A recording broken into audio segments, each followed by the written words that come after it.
Yo, what's poppin', alphas? W here, guys. Real Alpha Gamer here.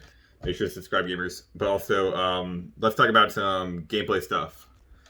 What's up, philosophers?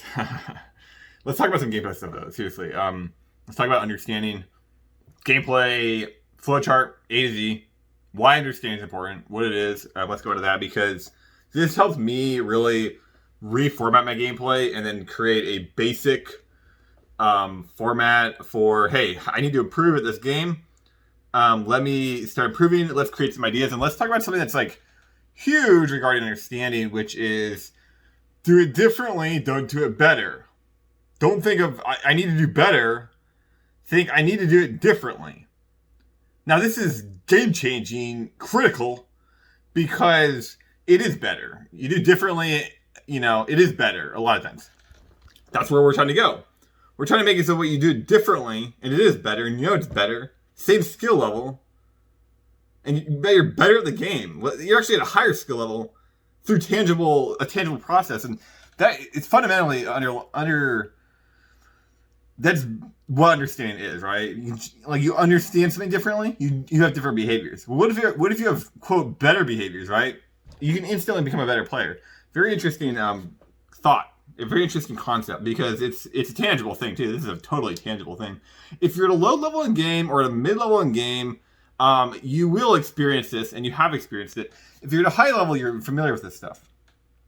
What I mean is, you're doing something wrong. Somebody comes up to you and they say, "Hey, do this instead," and you're instantly a better player. You're like, "Well, that makes sense. I agree with that." Boom, you're way faster. So in speedrunning, this happens all the time. In other games, it happens a lot as well. You're just doing something wrong, and somebody says, "Hey, if you do this input, or you're doing the combo wrong, or do this before that, or buy this item, you're gonna get better output." And it's really obvious, and you're like, "Oh shoot, I just wish I'd known that." And it's objectively better, right? What happens is your understanding changes. In that moment, your understanding changes, and you get a by effect of that, you get a different behavior because your understanding is fundamentally different, and then your results are different because your behavior is different. And since the basic input was objectively better, or we'll assume it will, everyone agrees that it's objectively better. The output's objectively better, and that's good news. Because if you change that input and it's not objectively better, it's not universally agreed on that it's better, the output might not be better. Or the output might actually be worse. So just changing your understanding doesn't change the output to be better. Now let's talk about that. So in the tree of the flowchart of gameplay, you have understanding. That's the first thing that comes up, and then you have behavior that creates a behavior, right? Behavior goes through a gameplay engine. That's the third phase, and then that creates a result. So there's a 4-step process to create results. And I love this, guys, because in gameplay world, results are everything, and yet if you look at this flowchart, they're totally irrelevant. I mean, they don't matter at all because you don't have any control over them. The only thing you control is your understanding, which creates behaviors. You don't actually control the results whatsoever, but those are what matters. Those are what people care about. Those are what you care about. That's how you win. You need to make sure those results are good, but they're totally separate from the understanding. Now, what's cool about understanding is if you change your understanding, sometimes your behaviors change in a bad way. They go through the gameplay engine and you get a good result. Sometimes they change in a good way. They go through the gameplay engine and you get a bad result, right? So it's kind of random what you get there. That's why we are trying to be creative and thoughtful about this. And I mentioned something in my last video where if you have an objectively coherent and objectively logically consistent and clean argument, that'll actually generate a logically consistent outcome, right? So if you understand something that's logically consistent, that's going to give you logically consistent outcomes, which is good. Because the thing about understanding is that it needs a reason to exist. You can't just randomly understand stuff. I don't know, a good example, somebody's addicted to, they're addicted to some substance, right? They're addicted to a drug. They understand the world as that's a good thing for them. They need to do that. It's better. It's a better outcome, right? They believe in that. And we're going to get into the beliefs in a second here because that's important. they actually understand that as a good thing, right? So if somebody were to come up to them and be like, stop doing these drugs, it's a bad thing for you, it doesn't change their understanding. That underlying understanding does not change. So nothing changes in the process. Now, what ego is, a lot of people wondering, like, bro, what is ego? Ego is when you try to change that result and the understanding doesn't change, and you just try to change the result, and you make it look like, okay, I clearly changed the understanding because I changed the result. No, you didn't change the understanding. You just changed the result, and you can't actually fundamentally change results. So you didn't do anything, right? Wait, this is ego. And ego is a problem because ego is reducing gameplay. Reducing the effectiveness of gameplay, right? It's making gameplay worse overall. I think with ego is it exists. It exists as itself, right? Ego exists as you understand. It's bad. It's just bad. You don't want it. We'll explain in the future. It's complicated. But let's go back to this understanding thing. So in order to break addictions, and we're not really trying to break addictions. Like in gameplay, we're just trying to make change your behaviors. In order to change your behaviors or even break addictions, really, you have to understand the problem differently. So, for example, for me, like, what are some good? Oh yeah, I stopped biting my fingernails. Like years ago, I wouldn't bite the fingernail. I'd bite like the skin around the fingernail. But notice my fingernails are like super clean, super healthy. Like my thumb's a little beat up, but I mean my fingernails are pretty clean. Yeah, it used to be that all my fingers were obliterated. I mean they were destroyed since I was like 4 years old, 5 years old. I mean I'm 28. For like 20 years of my life, my fingernails were absolutely obliterated. But then one day I realized that, so I had an issue with my middle finger, and it's kind of red. I don't know what's wrong with it. Something's wrong with my finger here. It's some like serious issue going on. Like it's bad, but if I was biting the finger, it would make it worse. If I bite the skin up here, it'd tear it up. It would make it a lot worse. And it's harder to play Link to the Past. And I was like, you know what? I can't keep biting my finger because it's making it harder to play Link to the Past. So I stopped doing that just to that finger. And it was entirely because of Link to the Past. And so every time I try to bite it, because I was addicted to it pretty much, I would be like, oh shit, I can't do that because it's Link to the Past. And like, because I was playing worse in Link to the Past. And I wanted to get a better time in Link to the Past. And I was like, okay, well, I guess I could just not bite that finger. So I stopped biting that finger. I never touched it for like a year. And I mean, it's still clean. And then what happened was I stopped biting the rest of my fingers too, which is neat. Like totally unrelated, but it was one of those things where it's like, hey, you know what? This is actually okay. This is fine. I just keep doing it. So just one of those interesting things where I changed my understanding, gave me different behavior, which is this gameplay engine, and actually the outcome was better than I expected, because I expected the outcome to be stop biting my one finger, but I stopped biting all my fingers. So the outcome was actually better than I expected, which is it's going through that gameplay engine. So it's like, that's interesting to think about, but it was because I changed my fundamental understanding of the problem. Instead of trying to change the outcome, like most people who try to stop biting their fingernails, or stop biting their fingers or whatever, it's like, to them it's like, okay, I need to go 1 week without biting my finger, but that's just changing the result. All it's doing is changing the result. Or like, I need to stop drinking. Okay, I went 1 week, I went 1 month without drinking, right? But you're just changing the result, and we already know that you can't fundamentally change results. That's called ego, and ego is it's bad for gameplay. It's a problem because what it's suggesting is that the original design is to fail and it's to look good. It's to look good, and it's designed to fail. That's why ego is bad. I was alluding to that earlier. And so when you try to change a result like that, you're setting yourself up for failure. You're objectively setting yourself up for failure. Like there's no chance of success, but it looks like you're succeeding. So you have to stay away from ego. And it's like when you try to change a result like that, you're just wasting your time. I mean, you go 1, 2, 3, 5, 10. Some people go 20, 50 years. They're just trying to change the result, and they're constantly trying to change the result, and they're just wasting their time. And it's like, I mean, you're going to die. You're going to die, and you're never going to achieve your goal doing this. And it's like, well, if you change the understanding, I mean, you could solve these problems overnight. So, it's not, gameplay's not even about breaking habit. Well, some habits, yeah. It's not about breaking addictions. It's not that serious. I mean, it's just gameplay. It's just playing a video game.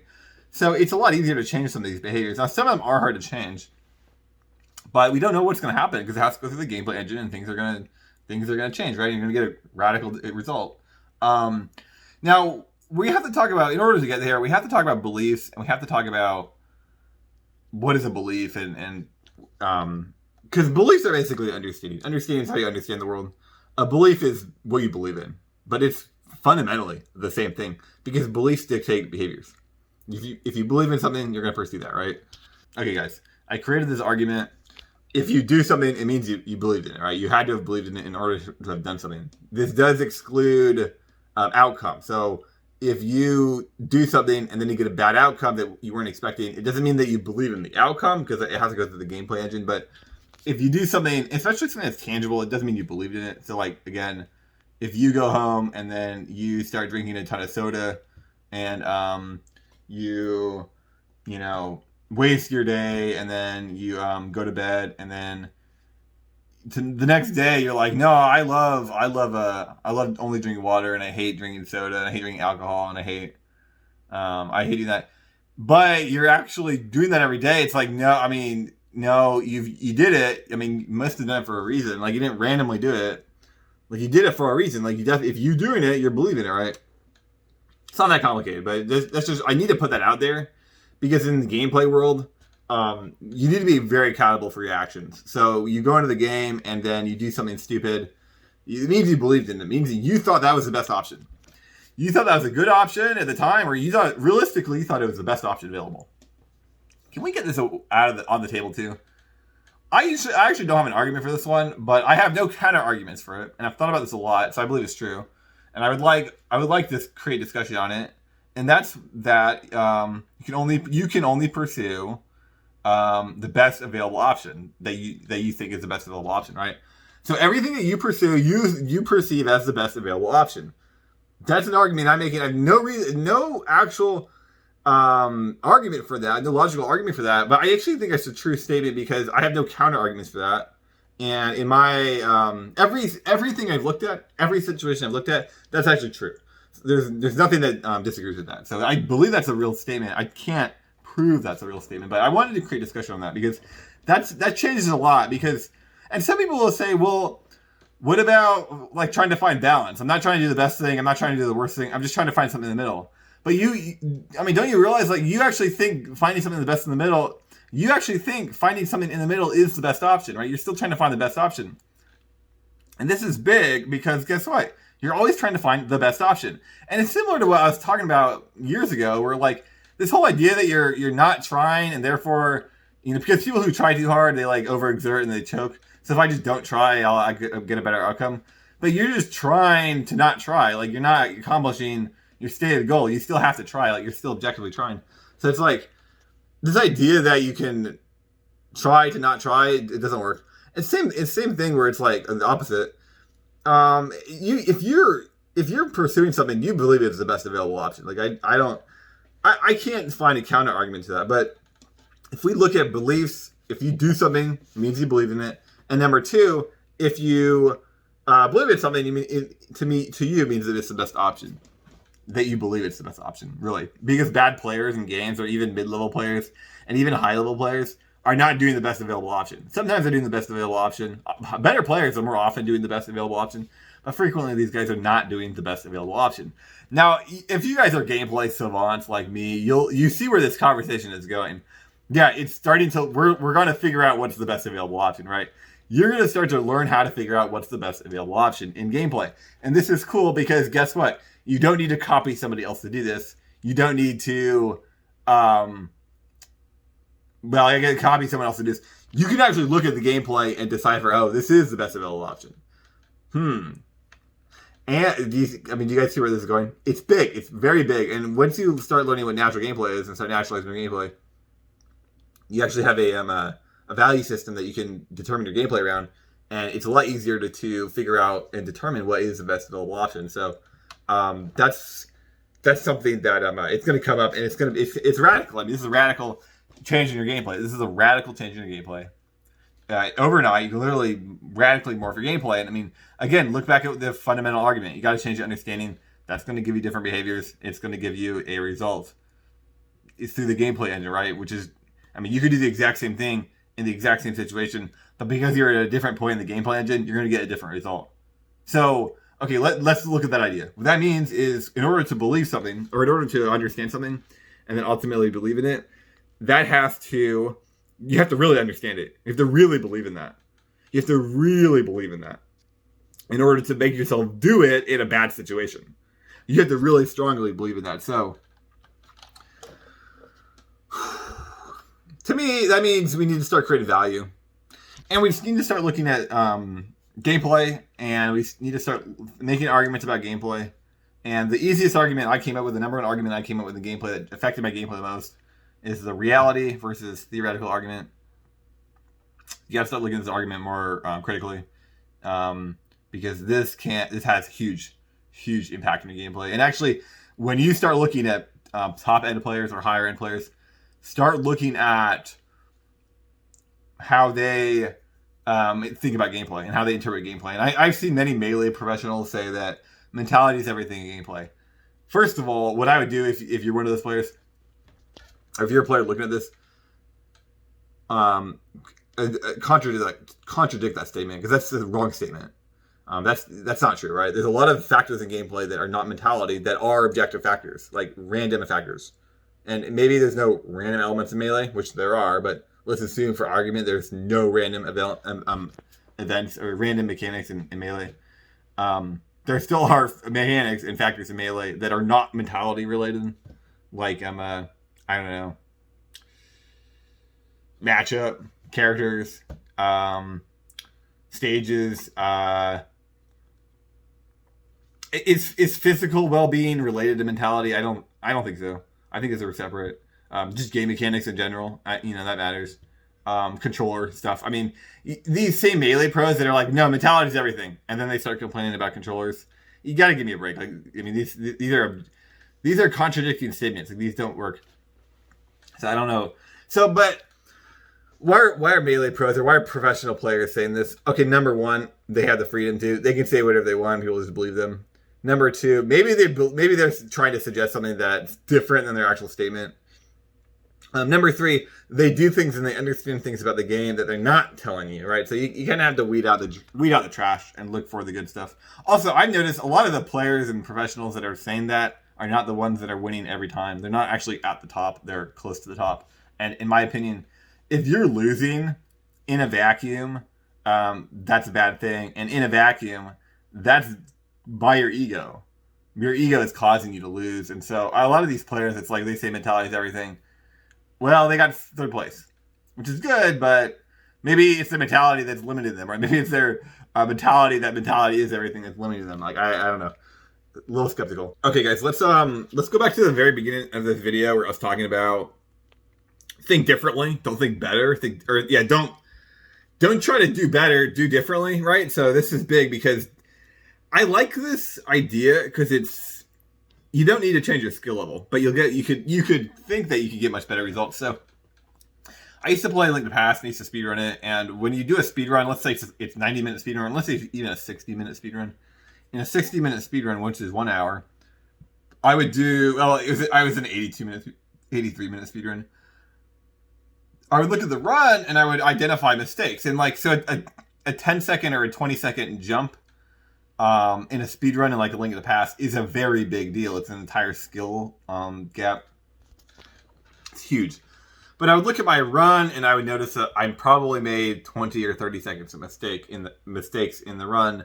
And they were like one or two mistakes. Like I did one wrong input on one screen, or I rushed too much on one screen and I lost 10 seconds, and I did that twice. I was like, wow, I lost 20 seconds in this run on two different things, and it was my best run ever. And I'm thinking to myself, like, why am I trying to become a significantly better player when instead I could just become a slightly different player, almost exactly the same, but slightly different player, not do those mistakes, and a few others, and I'd be like, well, I'd be significantly better at the game.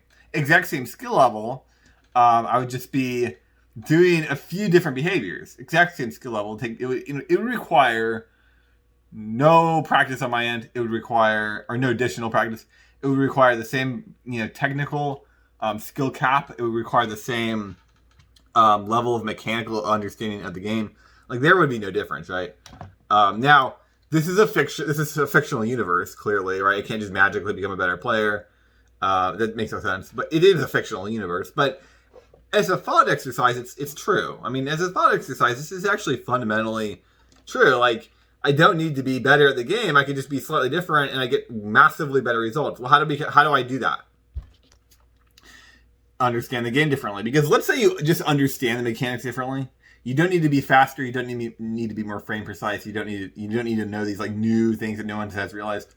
But if you just slightly understood the game differently and you did not make these few critical errors, you would be considerably better at the game, right? Again, this is totally theoretical. It doesn't exist, and it'll never exist. But it could. I mean, this is a thing. I think that marks. Well, it's a good thought. It's a really good thought exercise.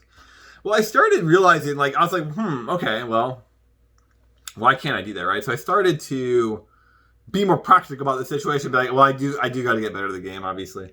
So I started to look at my gameplay and be like, I think, why do I do these stupid things, and yada yada yada. 6 months later, this is when I started creating these like different arguments for the game. I started creating different arguments for the game, and none of them worked. And then eventually, at some point, I realized that because my arguments weren't logical. My arguments for gameplay were not consistent. They were not logical. They made no sense, and I was failing. And that's why I was failing.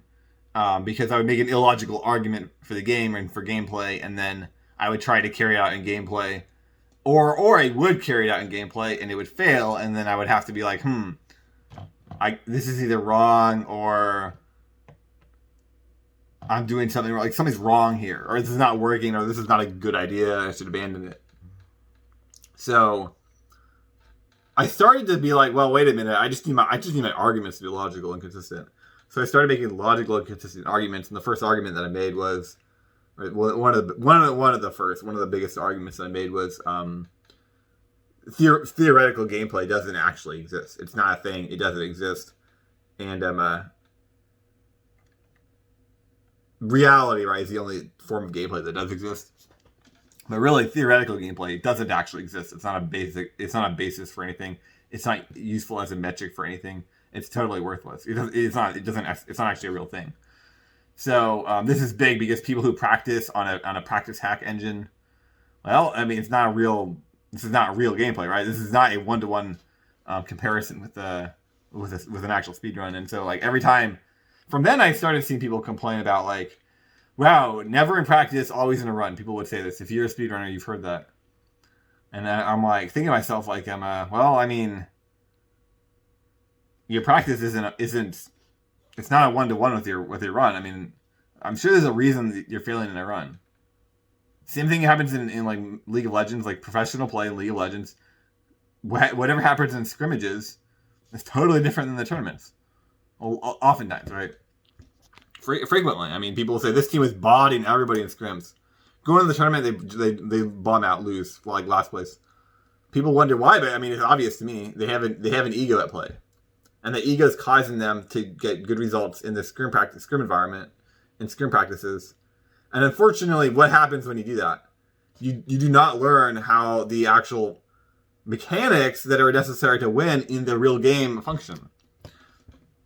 So they go into the real game and they know how to play in a scrim environment, not a actual like live match environment. It's the same thing in speedrun, where you learn in a practice environment, but you don't learn in a real environment. You choke. There's a magic word, you choke, and people think like, wow, it's a personality defect. No, it's an understanding defect. You don't understand the gameplay correctly, and so you're practicing in the wrong environment. Then when that goes through the gameplay engine in the right environment, you get the wrong outcome because you practice wrong. That's all it is. My favorite one is in practice. What happens? You get to do something 100 times in a row. Well, guess what? You get used to doing it. So then you deceive your brain, thinking your brain thinks, "Oh, I can do that every time." Right? You go to a live environment. And you haven't done this trick in a week because you haven't got to run a live in a week. So 1 week goes by, and you've never done it before, and suddenly you have to do it. You have one chance to do it, and it's like totally different situation. And you fail it, and it's not really a choke. It's just totally different. Same thing in Melee. I mean, you think your friendlies are valuable? Do you really think your friendlies have any value compared to a tournament match that actually matters? Completely different. I mean, these things have nothing in common. Absolutely nothing in common. I guess like, I got to get my burritos, but I mean, just think about that. Okay. All right, my burritos look really good, but let's get back on topic. So your hypothetical gameplay doesn't exist. Your theoretical gameplay doesn't exist. And this is why I say it's an ego thing, because you're trying to make the results look good, and you make those results look good, and you don't change the understanding. Guess what happens? You fail. And that's what kind of why I feel like this is why I say the things I do, because what is happening to the guy that complains about choking? He is practicing and he's developing gameplay in a way that makes him less prepared for the situations that matter, right? He's not prepared for, he's ill prepared for them. He's less prepared for them. And oftentimes when people choke, and you look at this, they create gameplay that will not work in these choke situations. It'll actually fail in the choke situation. So if they had just gone into the gameplay with a blank slate, they would actually do better than they would if they practiced like they did. Because the way they practiced is actually designed to fail. Because the way they practice is a behavior that they will execute on reliably, because they believe in that, they understand that's how it works, and so they're reliably and aggressively going to execute how they practiced. But how they practice doesn't work in the real situation. So they're actually certain to fail, where if they had just gone into the blank slate and they had to figure it out, they would perform better. And not a true blank slate. I mean, that's a bad argument, because a true blank slate, they probably would perform worse with a true blank slate. But if they had gone in with no practice, if they'd gone in with like little or no practice, what they would have done is been like, well, I don't know what to do. So I'm just going to do something that's kind of moderately safe and they'll get me by. And it's like, they just wing it, right? Which is bad. It'll never get a personal best, right? It'll never win the tournament. No, that's not true, but, and actually sometimes it does get you a personal best, but it'll never get them a god run, right? Do you see why they're doing this for ego? It's because they'll never get something that's way out of their league. They'll never get a god run, right? They'll never actually achieve what their ego desires. And so they don't want to do that. They want to get some unbelievable, untouchable run, right? Well, how did they do that? They need to force the result a million times. Then they think the input can do it. Then they think it's their input, and then they go into the run and they fail it. But in reality, because what's happening in reality, and this is why it's called natural gameplay, because we live in a natural function. In reality, when you fail, that means it's the best possible outcome. We're going to get into that next time, because best possible outcome is a way to go. And I was talking earlier, like I don't even want to get into it. When you do a behavior, it means you believe in it, and it means it's the best. It means you thought it was the best outcome. Well, guess what? These guys are achieving they thought was the best outcome, which is failing. Which it actually is the best outcome for their ego. It's ideal for their ego. It's the best outcome for their ego, because guess what? All of these guys say, "Oh, I could have won. Yeah, I choked at the end. I could have won. I could have had the world record. I choked. I could have won that tournament." Look at Espa. How many times does he say this? Yeah, I could have done it. I choked at the end. It's like, dude, you didn't choke, dude. You've developed gameplay over years that actually is supposed to choke, so that you can say you're good. Like, literally, that's what's going on. So, the only way to beat this, guys, that I've ever discovered, this is the solution to the gameplay problem. The only way to beat this is to naturalize your gameplay. When you naturalize your gameplay, it actually defeats this problem. It's wonderful. That's why I'm trying to tell you guys about natural gameplay, because you can actually overcome this issue. There's one way to do it, is through naturalizing gameplay. All naturalizing gameplay really is making gameplay extremely reliable and extremely actionable. That's all it is. And it actually defeats this problem. But the only way to make your gameplay actionable and reliable is to understand it, and it's to believe that it's better to make your gameplay actionable. If you don't think your gameplay is actionable, or you don't think making gameplay actionable is better, you're never going to pursue that. Even if you force the outcome, that's just ego.